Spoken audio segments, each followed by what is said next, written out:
सिंध में हर साल छितन कुतन जे हमलनि में 2 लख खां वधीक माण्हू ज़ख़्मी थियनि था। एंटी रेबीज़ वैक्सीन मौजूदु न आहे। सरकारी अस्पतालुनि में जवाबु मिले थो।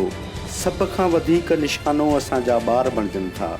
सिहत खाते जा अमलदार इतराफ़ कनि था। सिहत खाते जो चवणु आहे त सिंध में 7 महीननि दौरान 2 लख माण्हुनि खे कुता ॾाढ़े चुका आहिनि।